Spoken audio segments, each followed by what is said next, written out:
in this section, we're going to give you some really practical and approachable advice when it comes to talking about child sexual abuse and sex work from the perspective of someone in the industry. So, Chelsea, could you give us a couple of, starting with the don'ts? Where are those don'ts, especially when it comes to child sex abuse and sex work? Right. So I think the first kind of obvious don't is don't ask about people's bad experiences. Our sexual trauma is not entertainment.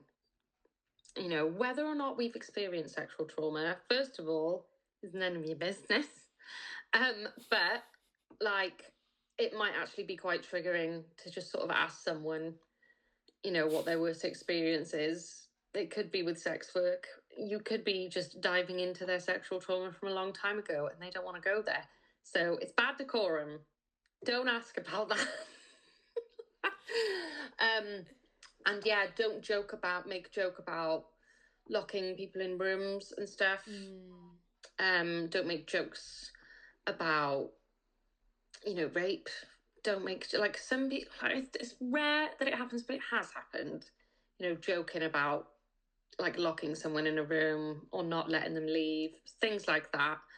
That could be super triggering, like, for anyone. So Obviously. it's not funny. Don't do it. And you know what? I don't know what it is. Well, I guess I do. It's the fact that sex is so stigmatized. But I don't know what it is. But sex workers, people who are really sexually open, people who engage in kink or multiple relationships, I feel like so many of them, people think it's completely okay for them to turn you into their therapist, or that your life is now an open book for everyone to dissect. Yeah, exactly. And like, I don't have to tell you about any of those things. Like, No. I might sometimes, I've been open about some of the stuff I've had. Like, I had my one bad experience where he did blow past all my boundaries and lock me in the room and blah blah blah, whatever. But I also like reminding them that those are rare instances because of my screening processes. And it's like, what makes you think you're the one nice client that I have? Like, what are you trying to say? Like, what my worst experience is? You're a sex worker consumer. So what are you saying about yourself? You're either saying you've done bad things, or you just have this God complex and think that you're the only nice client there is out there. There's lots of nice clients out there. Also, like, I'm just trying to think of any other profession where upon meeting the person or spending like 1 hour with them, where you're like, so tell us about like the worst experiences you've had in your life, particularly your sex life. Like, I can't think of any other industry where that seems to be as normalized. Exactly. But it's just the same thing, isn't it? It's because it's so stigmatized and people have nobody's been taught properly how to talk about sex, have they? Like, can anyone name? Like, nobody has. And a lot of it, you know, is all just to do with sort of do's, I would say, making people feel comfortable, is just, you know, asking what they might like, if there's anything you can do to make them feel more comfortable. Because obviously, when you understand that, you know, a sex worker coming to see you is actually quite a high risk thing to do, and that you're sort of appreciative of that, and is there anything they can do to make the experience nice as well? Can we get you a drink? Can we get you whatever, like flowers or something? Like, that's nice. Those are good do's. Is asking if there's anything that you can do for us as well, because then it just makes it a bit of a nicer exchange, rather than what can I get for an hour and what does it include? Like, those aren't the best clients. That feels, yeah, super, super transactional. Yeah, like, it is better if, you know, you just treat them a bit like a human, because we are humans. And like, I have to remind people of that when I go into clients. Sometimes they're like, oh, they're all scared, and it's like, you do realize I'm just a human, yeah? Do you have any advice for people who are sex workers who might receive disclosures? Because when you were talking earlier about people with kinks, it sounds like after a while they started opening up to you. So have you got any advice there, like any do's?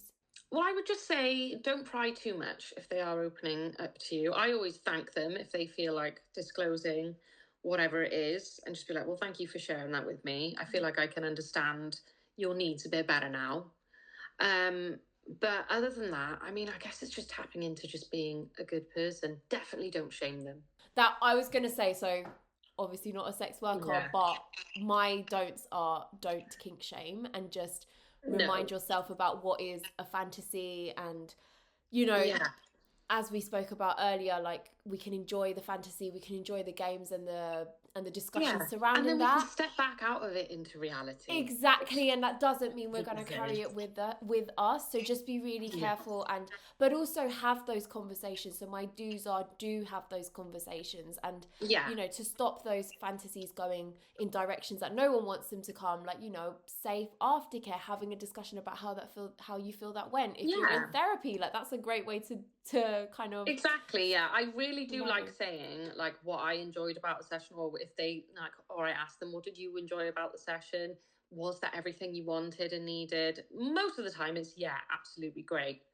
I think there was one once where he was like, nah, the laughing kind of broke it for me, and I was like, you didn't say not to break role play. Like, if you don't tell me not to break, it might happen. Like, yeah. But that's, again, communication and kind of responsibility for what it is that you want. You need to know what it is you want and know what you want to ask for, rather than just going into it blind and expecting somebody to lead the whole thing for you. Like, it's not, you are an individual person, and it's not going to be a one size fits all. Kink is a huge spectrum, and what might be a great kink experience for one person might actually do nothing for somebody else. So absolutely. And that reminds me, another very powerful do look into the decrim movements that we're going to link at the bottom of the podcast. Look at how you can get involved and just really educate yourself before you judge. Yeah, and just because you wouldn't do something doesn't make it wrong. Do you know what I mean? It's about having a little less judgment and a little more understanding, and say, okay, well, that's not something I would perhaps do, but I understand it's important for other people, and between two consenting adults, really, there's nothing wrong with that. And, you know, everybody deserves respects and rights.